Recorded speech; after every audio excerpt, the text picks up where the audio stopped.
இப்போ பார்த்திங்கன்னா அடிப்படை மக்களோட அடிப்படை பார்த்திங்கன்னா குடிநீர் பழைய முறையிலோட பார்த்திங்கன்னா குடிநீர் அந்த 4-5 ஆண்டுகளுக்கு முன்னாடியோட குடிநீர் கிடச்சிக்கிட்டு இருந்ததுங்க.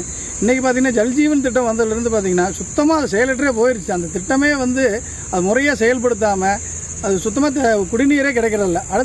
அதுக்கடுத்த திட்டமாக பார்த்திங்கன்னா தார் சாலை மக்கள் முறையாக பயணிக்கணும். அது தென்னிலையிலேருந்து காரவழி சாலையெல்லாம் பார்த்திங்கன்னா 10 தார் சாலை அமைச்சா அது ஈரோடு நகரத்தையும் இணைக்கிற சாலை, முக்கிய பிரதான சாலையே அதுதான்.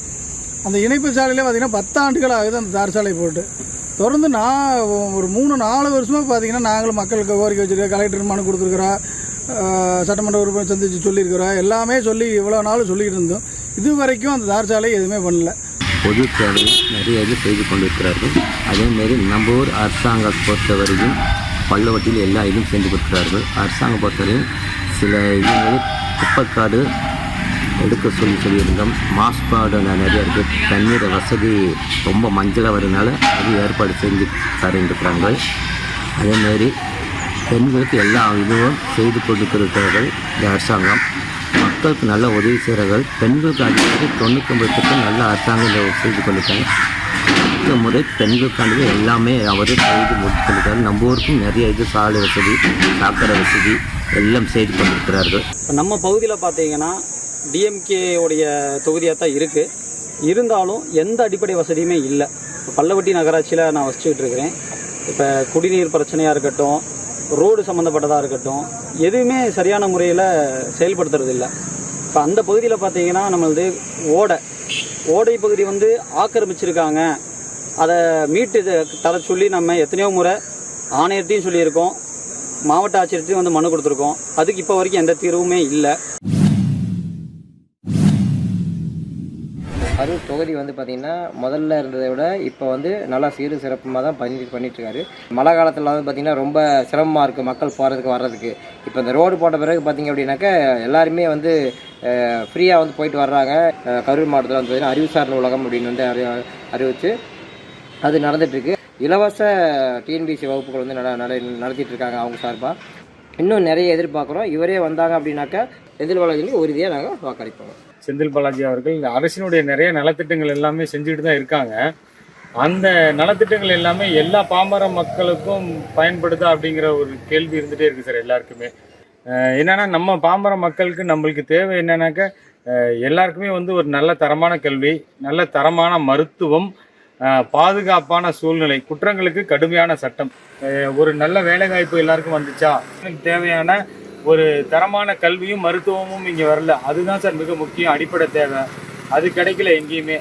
அதை யார் எப்படி சரி செய்ய போகிறாங்கன்னு தெரியல. அதுதான் சார் எங்களுடைய ஆதங்கம். பட்டி தொட்டியெல்லாம் சாலைகள் நல்லா விரிவாக தார் சாலைகள் போட்டு அழகாக அழகுபடுத்தியிருக்கிறாங்க. வாரத்தில் ஒரு முறை நல்லா குடிக்க நீர் நல்லா அருமையாக கொடுத்துட்டு இருக்கிறாங்க.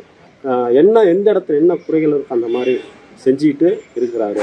அது கரூர் பகுதி மக்களுக்கு அவ்வளோ ஒரு மனநிறைவாக இருக்குது. சனப்புரட்டிக்கிட்ட தற்பனையும் கட்டினா அது பார்த்திங்கன்னா கரூர் பகுதி மக்களுக்கு நல்லா குடிநீர் ஆதாயமும் விவசாயத்துக்கு ஆதாரமாகவும் இருக்கின்ற மாதிரி இருக்குது. கரூர் மாவட்டம் பொறுத்தளவுக்கு முன்னாள் அமைச்சர் செந்தில் பாலாஜிக்கு வாய்ப்பு இருக்கின்றது. கரூரில் மருத்துவக் கல்லூரி விட்டது. இங்கே பார்த்தீங்கன்னா இப்போது அந்த மருத்துவமனையில் தலைக்காயம் ஏற்பட்டு வந்தார் அப்படின்னா அதற்கான சிகிச்சைக்கான சிறப்பு மருத்துவர்கள் இல்லை. பல துறைகளில் இன்னும் மருத்துவர்கள் சரியான முறைப்படி இல்லை. கரூரில் அமராவதி ஆறு, காவிரி ஆறு ஓடிட்டுருக்கு. இப்போ இந்த நகராட்சியிலேருந்து வரக்கூடிய சாக்கடை நீர் கலந்து வருகிறது. அதனால் பார்த்திங்கன்னா நிலத்தடி நீர் ரொம்ப மாசடையுது, சுகாதார நீர் கேடு ஏற்படுது. இதையும் கொஞ்சம் கவனித்தால் மிகவும் சிறப்பாக இருக்கும். மீண்டும் வாக்களிக்க 90% வாய்ப்பு உள்ளது. மாயனூரில் கட்டளை கதவணை பெரிய இது, மேட்டூருக்கு அப்புறம் பெரிய இது. இன்னைக்கு தமிழ்நாடு முழுக்க ராமநாதபுரம் வரைக்கும் தண்ணி, மெட்ராஸுக்கு தண்ணி போகிற அளவு பெரிய கதவணை வந்திருக்கு.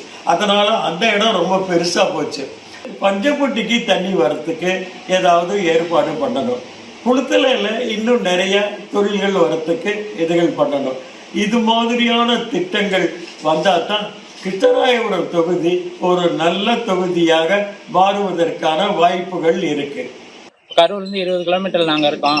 நிறைய கரூர் வேலைக்கு போகிறாங்க. இங்கேயே இன்னும் நிறைய வேலை கிடச்சுன்னா மக்கள் இன்னும் இங்கே குடியேறுவாங்க நிறையா. தண்ணி வசதியெல்லாம் இப்போ டேம் கட்டினதுக்கப்புறம் எங்களுக்கு தண்ணி பிரச்சனைலாம் கொஞ்சம் நிறையா குறைஞ்சிருக்கு. தண்ணி பிரச்சனை இல்லைன்னு வச்சுக்கோங்க, ஆள் தான் பிரச்சனையாக இருக்குது. இப்போ வந்து பார்த்தீங்கன்னா அதே மாதிரி இந்த இதில் பார்த்தீங்கன்னா நிறையா பாலங்கள் வாய்க்கால்லாம் நிறையா கட்டியிருக்காங்க. இது மாதிரி இன்னும் வருங்காலத்துலேயும் இதே ஆட்சி தொடர்ந்து எங்களுக்கு நிறையா இப்போ நடந்துட்டு இருக்க மாதிரியே நிறைய வளர்ச்சி பணிகள் நடந்தால் எங்களுக்கு ரொம்ப திருப்தியாக இருக்குன்னு தெரியுது. எங்களுக்கு நீண்ட காலமாக வேண்டுகோளை இந்த அரசிற்கு நாங்கள் வைத்திருக்கின்றோம். அந்த வேண்டுகோள் என்னவென்றால் இந்த பஞ்சப்பட்டி ஏரிக்கு தண்ணீர் கொண்டு வர வேண்டும் என்கின்ற வேண்டுகோளை கிட்டத்தட்ட ஒரு 25 ஆண்டுகளாக வைத்திருக்கின்றோம். இதுநாள் வரை அது நிறைவேற்றப்படவில்லை. பஞ்சப்பட்டி ஏரி என்பது தமிழ்நாட்டினுடைய 3வது மிகப்பெரிய ஏரி. இந்த ஏரியினுடைய பரப்பளவு 1140 ஏக்கர். இவ்வளவு பெரிய சிறப்புமிக்க ஏரிக்கு தண்ணீர் இந்த ஆண்டு ஒரு சிட்டுக்குருவி குடிப்பதற்கு கூட தண்ணீர் வரவில்லை என்பதை நாங்கள் மிக வருத்தத்தோடு இந்த அரசுக்கு தெரிவித்துக் கொள்ள நாங்கள் கடமைப்பட்டு இருக்கின்றோம். இந்த ஆண்டு கிட்டத்தட்ட 7 முறை மேட்டூர் அணை நிரம்பி அனைத்து நீரும் வீணாக கடலிலே கலந்திருக்கின்றது என்பதை நாங்கள் பார்க்கின்ற பொழுது எங்களுடைய கண்ணிலே தண்ணீர் வருகின்றது. ஆனால் குடிப்பதற்கோ விவசாயம் செய்வதற்கோ தண்ணீர் இல்லை என்பதை வருத்தத்தோடு இந்த நேரத்திலே நாங்கள் தெரிவித்துக் கொள்ள கடமைப்பட்டு இருக்கின்றோம். மேலும் பார்த்தீங்கன்னா கடந்த 30 ஆண்டுகளாக மக்களின் கோரிக்கையா இருந்த தீயணைப்பு நிலையம் இப்ப நிறைவேற்றிருக்காங்க. அதுவும் மிகவும் பயனுள்ள திட்டமா இருக்கு. ரிஜிஸ்டர் ஆபீஸ்க்கு நீண்ட ஆண்டுகளாக பழுதடைந்து இருந்தது. அதை சொந்த கட்டிடம் இல்லாம தனியார் கட்டத்துல இருந்துச்சு. அதுக்கும் ஒரு புதிய கட்டிடம் கட்டி கொடுத்துருக்காங்க. குளித்தலை தோகமலை ஒன்றிய பகுதியில் கூட்டுறவு குடிநீர் திட்டங்கள் செயல்பட்டுருக்காங்க.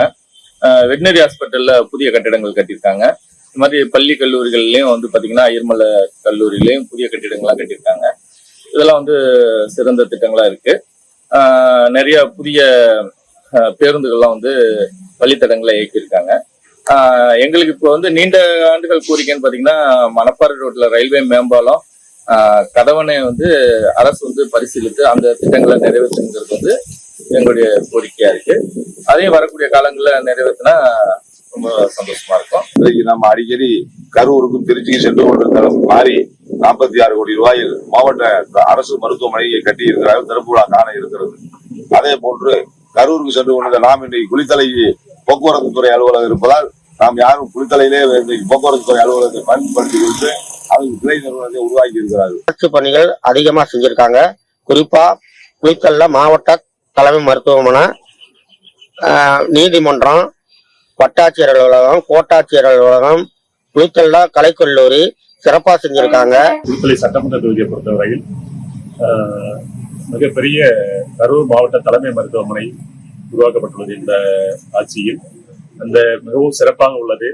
இவ்வளவு பெரிய 45 கோடி ரூபாய் செலவில் மிக பிரம்மாண்டமான மருத்துவமனை அமைக்கப்பட்டுள்ளது. இது மிகவும் வரவேற்கத்தக்கது.